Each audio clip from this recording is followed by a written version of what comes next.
Welcome to Business as a Magical Practice, where your business is the vehicle for your self-integration and soul evolution. My name is Sam Garcia, and I'm the founder of Dirty Alchemy Digital Marketing. And I'll be guiding you through how you can use your business as a spiritual practice and what magical businesses are doing to hit their goals and change the world. Together, we'll be relating the mystical to the world of business so that our work can unite spirit and matter, shadow and light, conscious and unconscious. Let's dive in.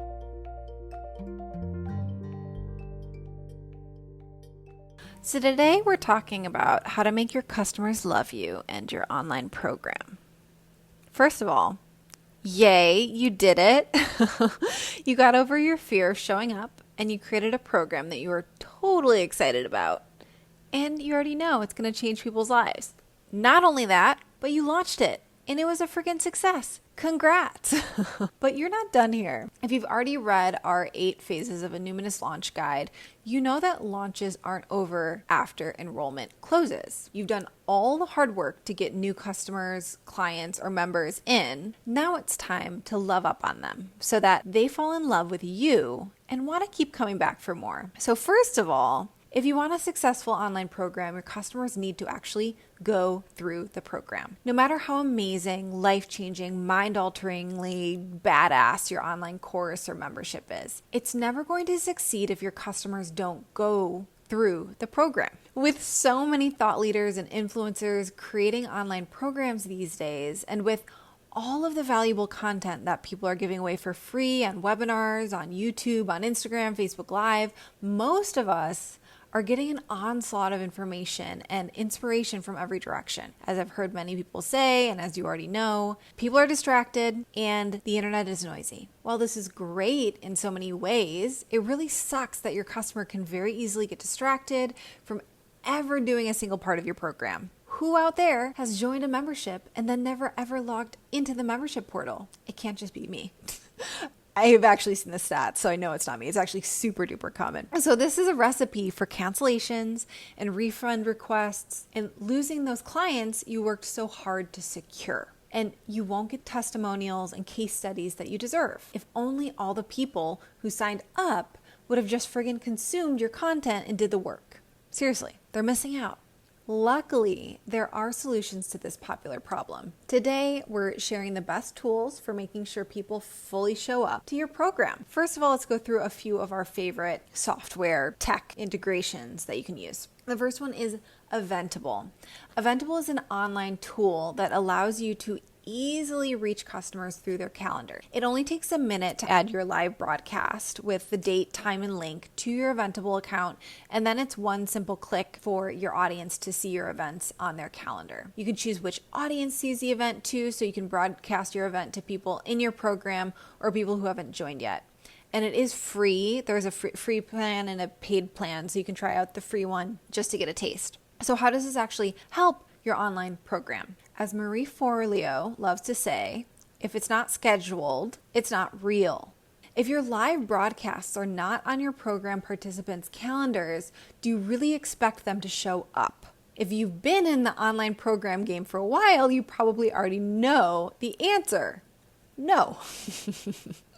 Most people aren't likely to add events to their calendar right away.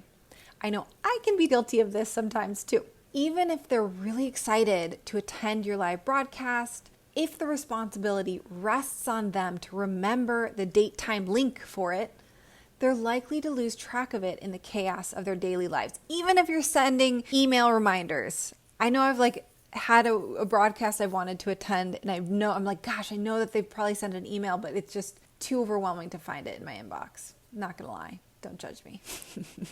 I know I'm not alone. Don't put this responsibility in their hands. Make it easy and mindless for them to know when your broadcasts are, and people will be way more likely to show up for them. The next is text message campaigns. Using a text messaging service to send notifications, alerts, and reminders to your customers can significantly increase their participation in your program. There are a ton of great text messaging services out there, but some that we've used and got success with is ClickSend, This is great for sending bulk text messages to program members. It's easy to integrate with other platforms like Eventable, so you can streamline your process of alerting clients or customers to upcoming events. Another one is simple texting, and this tool prides itself at being super simple to use and for being the #1 text messaging service for businesses of all sizes, perfect for scaling your business. There is also Sales Message, and that's MSG, not spelling out message fully, and also Text Magic. And I'm also testing out another one, so I can't actually give my recommendation for it. It's called Textedly, TEXTEDLY. Maybe I'll remember to give an update later on. So these are great for businesses who are just starting out with text messaging campaigns. These tools are so useful because essentially what they do is remind your clients and customers about the things they already said they wanted to be reminded about. The trick is to send a reminder in the hour before your event. And if you really want to make sure people show up, you can send an initial reminder the day before. But I find just a simple text message at the time of the event can work wonders. If you've ever been in a workflow, then you know it's easy to miss important events that you already really wanted to attend. So if you send your program participants a text a few minutes before or at the time of the event, then they are significantly more likely to show up, and these can all be scheduled ahead of time. So why text reminders? There's much greater likelihood they'll be opened than emails.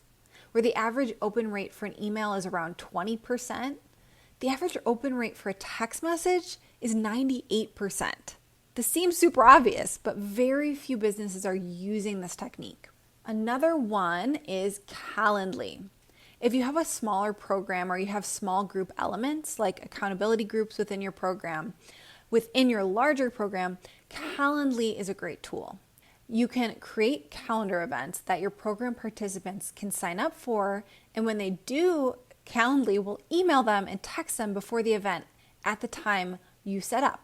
So that part of it does require a paid Calendly account, but it's not super expensive. But it pretty much can replace all of that text messaging services I mentioned in the last point I brought up. Okay, so moving on from our tech and all of those reminders. 2, getting people settled into your program is a must. You know your program inside and out, but just because you know it doesn't mean the people who just bought it do. In fact, you should assume the opposite. You should assume your new customer bought your program at a red light on their way to work and they forgot they signed up for it within a few minutes. Assume they know next to nothing about what you're offering. Assume they're new to all of this and they've just never even been in an online program before. Because even if someone has been following your work for years, entering a new program can be extremely disorienting. It's like walking into a building you've never been to, in a part of town you've never visited, where you don't know anyone and you're not entirely sure what you're supposed to be doing there or if you're wearing the right shirt. We see it time and time again with online programs. Some customers and clients even end up leaving and asking for a refund because that's easier than trying to navigate the program space with no direction. That's why providing initial direction is so important. It can make or break the success of your program. Here are a few ways to orient your new customers into your program. First, obviously, a welcome email. As soon as someone enters your program, they should receive an email welcoming them and giving them all the information they need to get started.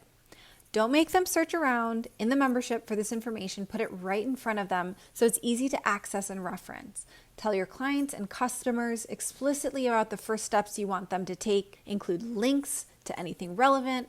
And this is when you get them signed up for your Eventable calendar and your text messaging service. The next is a welcome video. This is a great thing to include in the welcome email. It only needs to be a few minutes long. It can be a great first awesome peek into who you are and what your program is all about. Again, assume that just because they joined doesn't mean that they are familiar with your work or what they signed up for even. That way, your customers and clients also get a feel for you beyond reading the text on the screen. In the video, reinforce the first steps you want them to take. Some people learn better through listening or someone speaking to them versus reading instructions on a page, so a welcome video makes your membership more easily accessible. The next is one-on-one calls. If you and your team have the capacity to do these, they are a game changer. One-on-one calls are exactly what they sound like. You or someone on your team will meet with every new program member, client, or customer. It only has to be a 10 to 15 minute call, and it can make your program so much more accessible and understandable. Clients can get their questions answered right off the bat, and this also helps give a face to your program. Depending on the size and scale of your program, one-on-one calls might not make sense. If it's your first program ever and you're a solopreneur, you might not have the resources and time to make this happen. But if you have the ability to have one-on-one calls, do it, especially if you have a higher end, more expensive program. These are great for memberships because if someone is going to be with you for the long haul, you want to make sure that they have all the initial guidance they need. You'll be amazed at how much more people love and appreciate the work that you do when they feel seen and heard by a real person in a one-on-one call. They'll be way more likely to stick with you after that. So on that note, your customer service team. Your customer service team is your interface between you and your customers. Needless to say, they're really important. Make sure you have the right people doing your customer service. People who are friendly, considerate, helpful. People who describe themselves as naturally great with other people.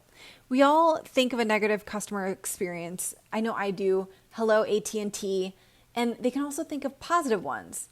I love GS Hypnosis's customer service team. I always think of them whenever I think of positive customer service.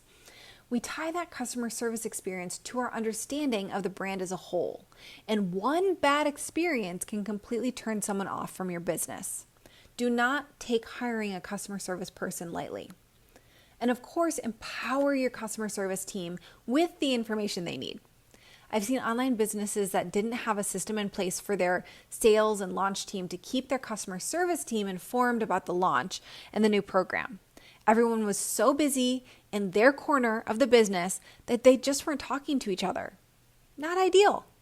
Find the right person to care for your customers and clients, and then do everything you can to keep them in the loop on new developments. So 3, when you're ready to hire, make sure you have the right team in place. When you're planning and running an online program, sometimes there's so much going on that things fall through the cracks.